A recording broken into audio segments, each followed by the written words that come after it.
Hello again and welcome. My name is Kent Trammell and this is the second video in a series of tutorials covering the creation of a realistic 3D portrait in Blender 2.6.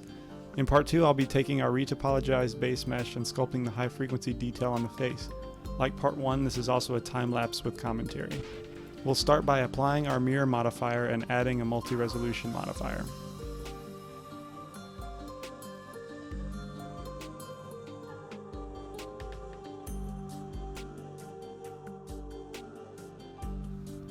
The first thing to do is add back the detail we lost in the retopology, like the butt chin for example. Details are muddied and crisp features blurred after the retopo. This is the nature of the workflow, so again don't worry about adding so much detail in the foundational sculpt because it likely will not be preserved when retopologized. Big features and shapes are what's important initially. But now for the second sculpting session we're free to add as much detail as our machine and or Blender can handle.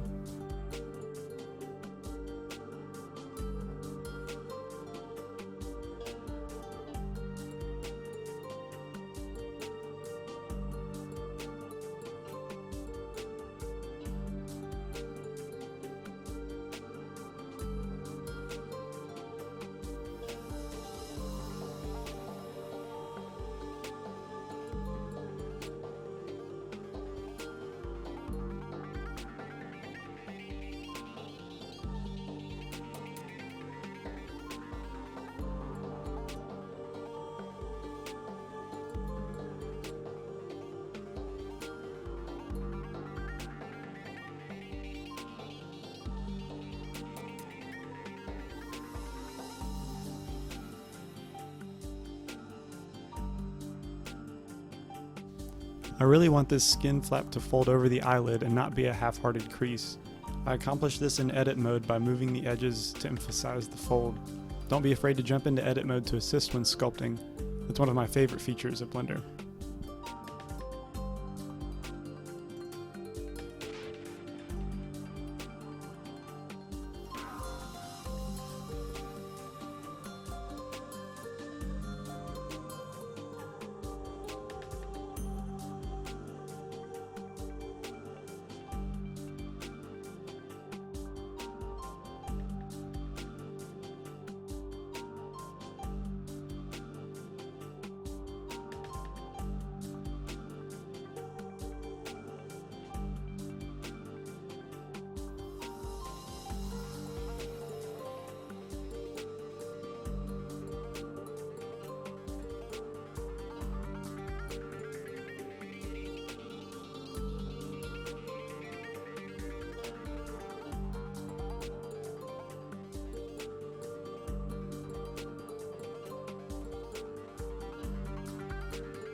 It's always a good idea to add an expression to a static portrait.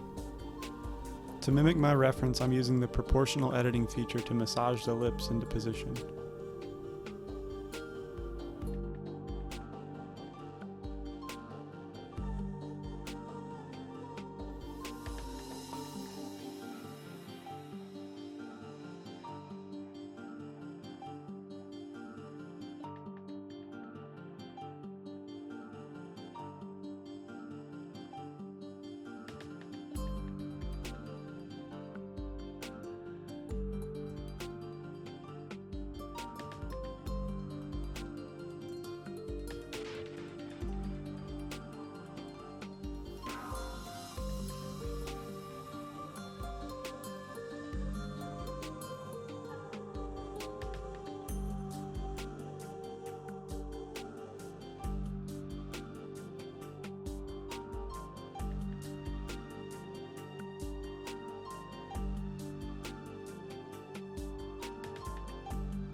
The mouth shape is not quite there, but there's no need to get stuck on one area. I'll come back later with a clear perspective to get the mouth the way I want it.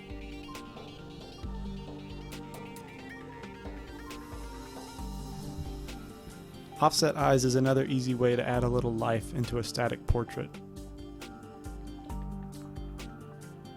First, I rotate the eyeball in edit mode, but decide to redo it in object mode by centering the origin to geometry. Object mode retains the rotational value from the left eye so I can copy it to the right eyeball, which I can't do in edit mode without remembering the value manually.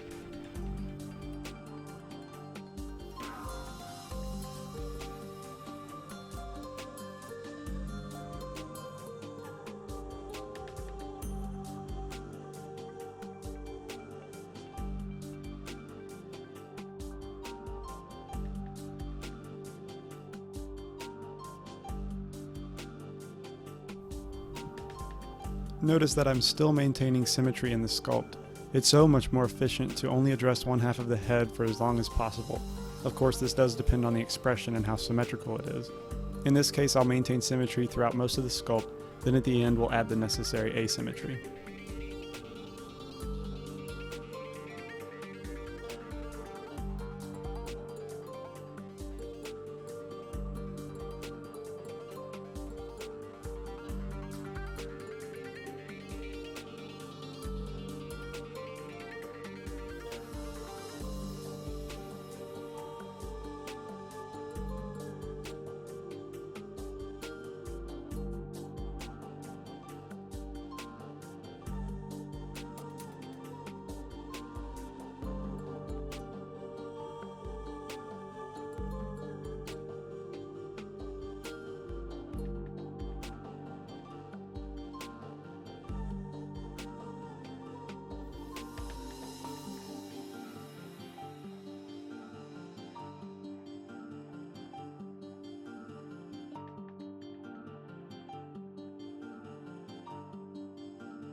I recommend saving often, of course, but specifically saving before what I will call commit stages.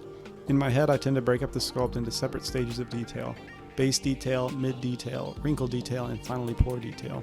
The base detail stage is re-adding the detail lost from the retopology. The mid detail stage is strengthening facial features. The wrinkle detail is what it sounds like, adding wrinkles and creases. And the pore detail is the highest level of detail mainly achieved with texture alphas. I encourage you to save before each commit stage so it's easy to scrap changes you don't like and start over from the latest save.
Here I go back and readdress the mouth that I wasn't happy with before.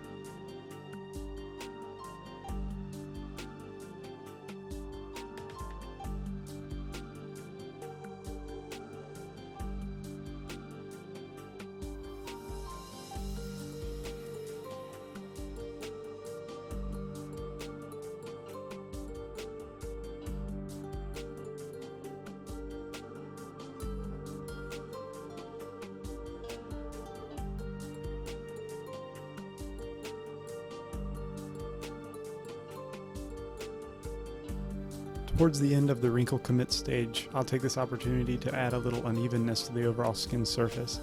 I simply add a new texture by clicking the plus button in the Sculpt Tools panel, and by default this will create a simple noise texture. With a very subtle strength and the anchored stroke method enabled, I begin to click and drag noise over the entire surface. Though this effect is very subtle, I believe it creates a realistically uneven canvas for the following pore detail.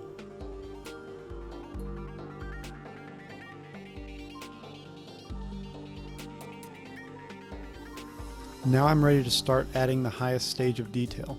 On the resources page of my website you can download a collection of skin alpha maps called the Antropus Skin Alphas, Antropus being the artist who created and released them. These are the textures I'm using here along with a couple from Pixelogic's website. I set up the texture on the draw brush specifically, again with the anchored stroke method enabled. Though this click and drag method may seem a little slow and tedious to cover the whole surface with pores, I find that it minimizes the unnatural tiled texture look in favor of a more natural result.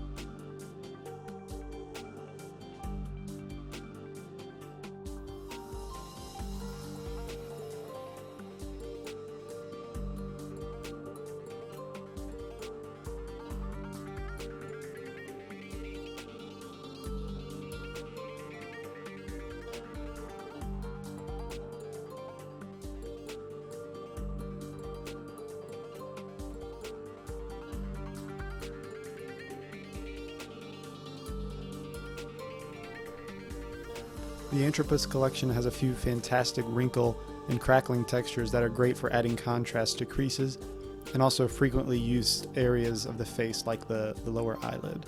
Because these areas are, for the eyelid for example, we blink a lot every single day, the skin gets worn out and cracked.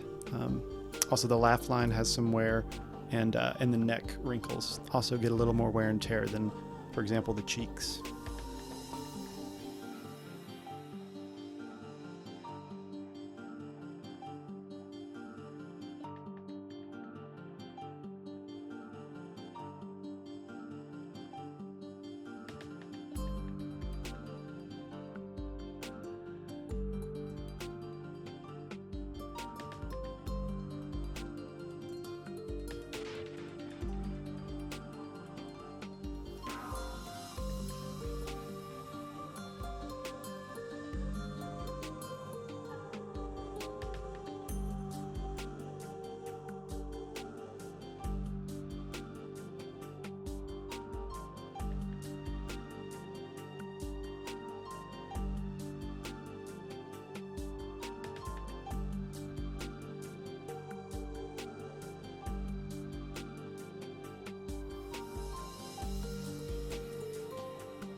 Have patience and perseverance when creating this pore detail.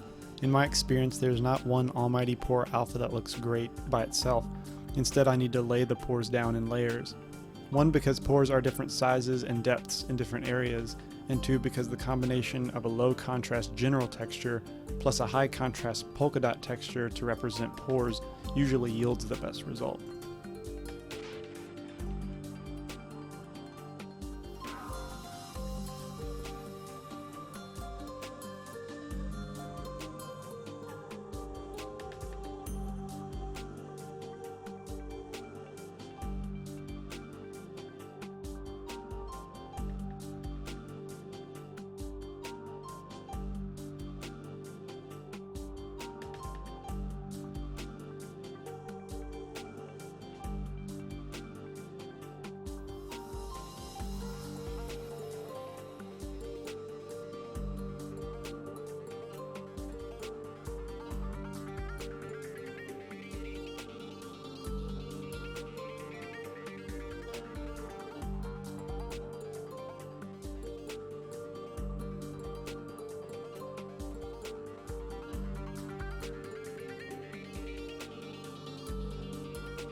With the majority of pore detail laid down, I can go ahead and start adding in some asymmetry.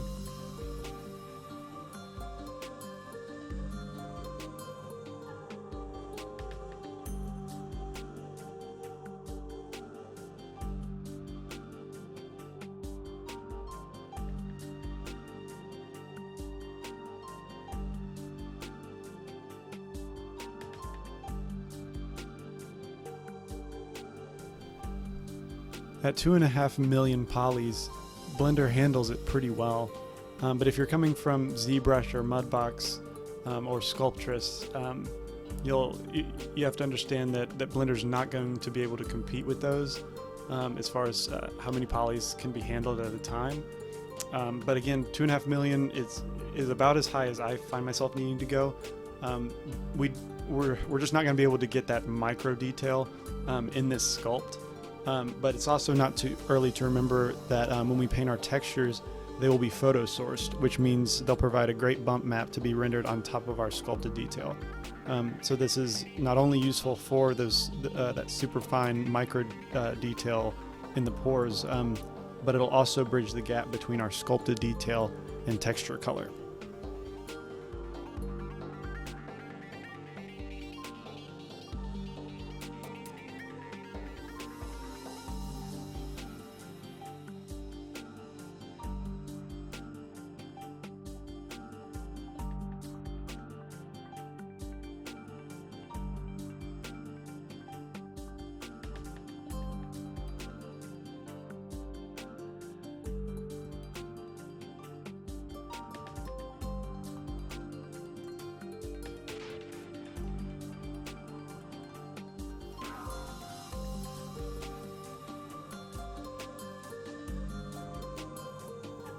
You may be thinking that our individual is starting to look like a very old man with all this detail and crackling in the skin and wrinkles and creases.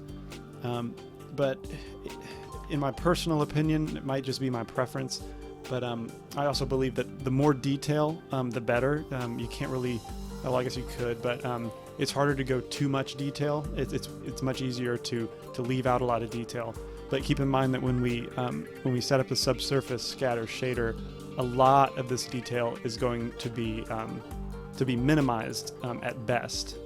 So the more detail you have, the more play that you'll have in the subsurface shading, and the more realistic it will end up looking. Plus, when you add the hair, the facial hair, he's not going to have white facial hair. He's going to have darker facial hair. So all of that combined and the skin tones will all help to bring him to that late 40s, 50s age level. So yeah, don't be afraid to add a lot of detail here, and don't be afraid if he looks really old, because he won't end up looking old in the end, unless of course you want him to. Actually, if you do want him to look old, I would encourage you to deepen the creases and push the details to the extreme, push your wrinkles to the extreme, because that's just what happens to our skin over time.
Throughout the course of this sculpt, I've been convinced that my eyes are a little too large. Blender makes this tweak profoundly simple. Select both eyes, then the head, and hit Ctrl-J to join them as one mesh. In edit mode, select the left eye and enable proportional editing. I scale the eye down to 0.9 and move it slightly towards the nose, bringing along the flesh of the ocular cavity with it. Repeat this process for the right eye. Tab out of edit mode and review the tweak.